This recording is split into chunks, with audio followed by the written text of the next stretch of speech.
Vacinas contra influenza podem causar... Essa é a mais comum, né, Karina? Tem certeza que Essa é a mais famosa, né? ele está lembrando lá dele no balcão, né, na farmácia ou no estabelecimento de vacinação, ouvindo essa pergunta. Até em casa a gente ouve, né, os familiares. Então, eu tomei a vacina de gripe no ano passado, mas eu fiquei gripado, né? Eu fiquei doente e Uhum. tal. Então, essa é uma pergunta muito comum. Vamos para as respostas, Karina. Não. E aí sempre tem aquela pessoa que fala, né? Eu não faço vacina de gripe porque ela dá gripe, né? Ou acha que... A gente escuta falar, né? Que também é um jeito, né? Eu já escutei falar que a nova reforma da Previdência é com a vacina de gripe, né? Então a gente escuta aí vários relatos e a gente tem que... cabe a nós, profissionais da saúde, explicar para o paciente por que a vacina não tem como causar gripe. Isso é impossível, né? E aí a gente começa pela tecnologia de fabricação da vacina. Aí já fica muito claro como ela não consegue causar gripe. Então hoje, se a gente separa as vacinas em dois grandes grupos, esses grupos são de vacinas atenuadas e vacinas inativadas. As atenuadas são vacinas de vírus ou bactérias vivos enfraquecidos, né? E aí a gente fala que, dependendo da situação imunológica do paciente, ela pode desencadear, em últimos casos, a doença. Já as vacinas inativadas são vacinas de bactérias ou vírus que estão mortos, ou ainda melhor, fragmentos dessas bactérias ou desses vírus. No Brasil, só existem vacinas de gripe inativadas, tanto na rede particular como na rede pública. Ou seja, além de elas serem, na verdade, inativadas, elas são ainda de subunidades, são fragmentadas. Então a gente até brinca, né, que o vírus da gripe, na verdade, ele está morto e esquartejado. Não tem como algo morto e esquartejado causar doença, né? E como que se faz, né, essa vacina de gripe, só para ficar bem claro aí na mente de vocês? Então, ali na figura, a gente vê o vírus, né, influenza. Esse vírus influenza, ele vai passar por um tratamento com uma substância química que é o formaldeído. Por isso que a gente vê lá vestígios de formaldeído na bula. E é esse formaldeído que é responsável por acabar alterando ali, fragmentando o material genético do vírus influenza. E aí, com o material genético fragmentado, gente, o vírus morreu, né? Só tá a carcaça dele ali, ele tá morto. Além disso, o vírus não vai inteiro dentro da vacina. A gente retira só duas proteínas que são importantes para a identificação desse vírus. Quais são essas duas? Elas estão ali, ó, circuladas em vermelho no slide. A gente tira uma hemaglutinina e uma neuraminidase. Por isso do nome H1N1, é a hemaglutinina identificada como 1 e a neuraminidase identificada como 1. Agora é o vírus H3N2. Aí a gente consegue entender o que é esse H3 e o que é o N2. São as proteínas que a gente está retirando da superfície daquele vírus. Então, dentro da vacina, em relação ao vírus influenza, só vão duas proteínas que são impossíveis de causar a doença gripe, né? Aí, junto com essas proteínas, vão os adjuvantes, claro, né? E aí, os adjuvantes, às vezes, são aqueles responsáveis, né, por causar aqueles eventos adversos, né, que acabam confundindo ali com uma gripe, né? Bom, a gente escuta assim do paciente, Karina, tá, você me explicou que não tem como a vacina causar gripe, mas por que que algumas pessoas, mesmo fazendo a vacina, desenvolvem gripe, né, após a aplicação? E aí a gente tem uma série de respostas para essa pergunta, né? A primeira eu acabei de falar para vocês, né? A gente tem ali outras substâncias dentro da vacina que podem causar eventos adversos, assim como causam para qualquer outra vacina, né, que contém essas substâncias. E na vacina de gripe, os eventos adversos são dor no corpo, mal-estar, dor de cabeça, febre, né? A própria febre, coriza.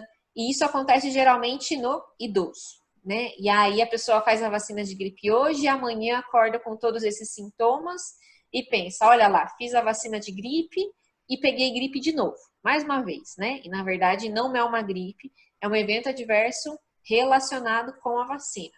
Aí existem outras questões, né? A gente sabe que uma vacina demora aí pelo menos 15 dias para ter a sua eficácia. Então, eu fiz a vacina da gripe hoje, não é a partir de hoje que eu estou protegido.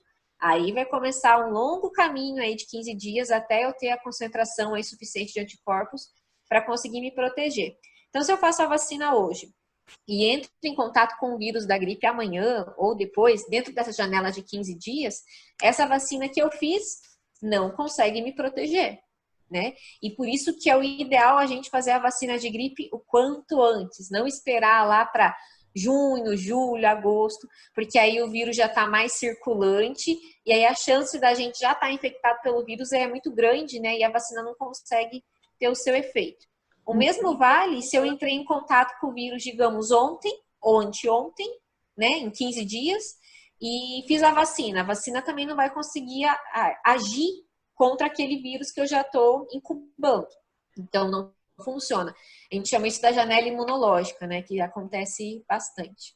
Uma outra situação também que é bem comum é em relação à eficácia da vacina, né? A vacina de gripe, ela tem uma eficácia ali em média de 70% a 75% em adultos e crianças saudáveis, né? A gente pode achar que é pouco, mas esses 70% ou 75% evita internamento e óbito por influenza. Então, acaba sendo muito importante. Pensem que o resto, né, os outros, vamos pensar os outros 15, 30, né, por cento ali, o que acaba sobrando, às vezes pode contrair, né, ali a influenza, mesmo tendo sido vacinado, porque ficou aí nessa lacuna aí de eficácia. O idoso é um paciente que a gente olha sempre com um pouquinho mais de atenção, porque a eficácia da vacina de gripe nele, a vacina de influenza, acaba sendo menor, ela gira ali em torno de 30%, porque o idoso ele está com o sistema imunológico em imunossenescência, né? Ele já está mais envelhecido esse sistema imunológico, então ela não tem a mesma eficácia que tem no adulto. Mas mesmo assim, por mais que seja só 30%, para o idoso, que é grupo de risco de influenza, esse 30% ele salva a vida. Então é muito importante o idoso fazer, tá bom? Não tem como a gente deixar o idoso sem a vacina de influenza. Que mais? Tem mais coisa, né, Bia? Os sorotipos, né? A gente falou ali, né? Protege de 3 ou no máximo de 4 sorotipos de influenza. Mas não são só esses que existem, né? Então eu fiz ali, às vezes, a vacina mais completa possível. Eu fiz a tetra. Mas acabei pegando um outro sorotipo de influenza que não estava contido na vacina e acabei adoecendo, né? Pegando gripe. Vejam que a gente falou para vocês que essas vacinas, né, os sorotipos que são escolhidos para fazerem parte da Constituição, saem ali em dezembro, janeiro.